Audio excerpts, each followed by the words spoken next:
Hi friends, అందరికీ నమస్కారం అండి. Please subscribe my channel, support మీ. ఈరోజు రెసిపీ ఫ్రాన్స్ ఫ్రై అండి, ఓన్లీ ఫ్రై అనమాట. తర్వాత వంజలం కూడా ఫ్రై చేస్తాను.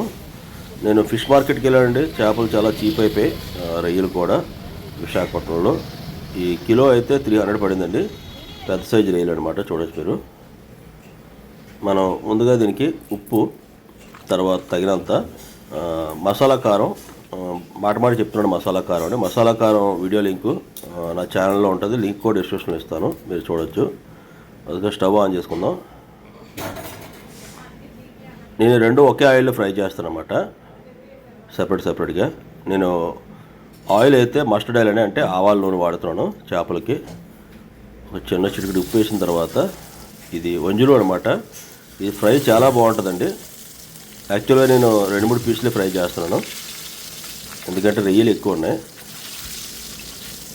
చూడొచ్చు, ట్రై ప్లేలో వేస్తే నాన్ స్టిక్ లాగే మనకి కింద అంటుకోకుండా ఉంటుంది.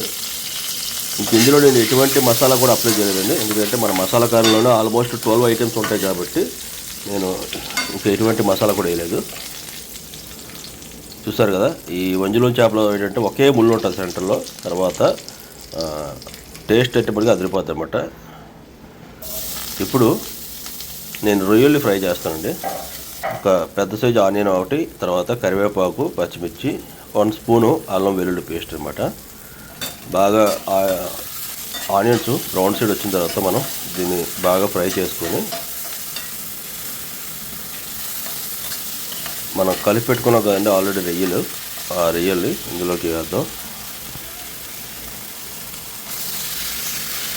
యాక్చువల్గా ఒక చేప కూడా ఇందులో వస్తుంది, పర్లేదు, నేను ఇందులో పెట్టి ఫ్రై చేసేస్తాను.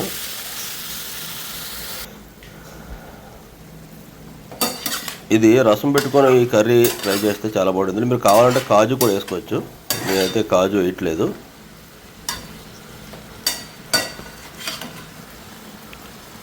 కోస్టల్ ఏరియాలో ఉన్న వాళ్ళకి అందరికీ రొయ్యలు బాగా చీపారు. ఇంకా తెలంగాణ తర్వాత ఇటుపక్క ఉన్న వాళ్ళకి రొయ్యలు అనేవి కొంచెం రేట్ ఎక్కువ ఉంటాయి, ఎందుకంటే వాళ్ళకి సీ ఏరియా ఉంటుంది కాబట్టి. ఎంత రోస్ట్ అయితే అంత రోస్ట్ చేసుకోవాలండి, అప్పుడు ఇది మంచి టేస్ట్గా ఉంటుంది అన్నమాట. అస్సలు గ్రేవీ లేకుండా నేను ఫుల్గా రోస్ట్ చేస్తాను, చూడొచ్చు. దీన్ని వేడి అన్నంలో కలుపుకుందామండి.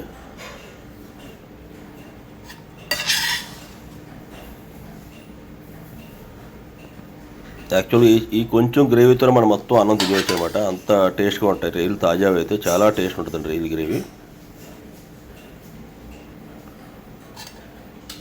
ఆల్టర్నేట్గా మనం రసం కాంబినేషన్ పెట్టుకుంటే ఇది ఫుడ్ కూడా లైట్గా ఉంటుంది, చాలా టేస్ట్గా ఉంటుంది అనమాట.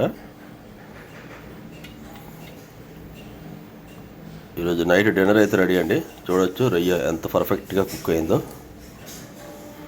ఇటువంటి మోర్ ఇంట్రెస్టింగ్ వీడియోస్ కోసం please subscribe my channel, support me. Thank you.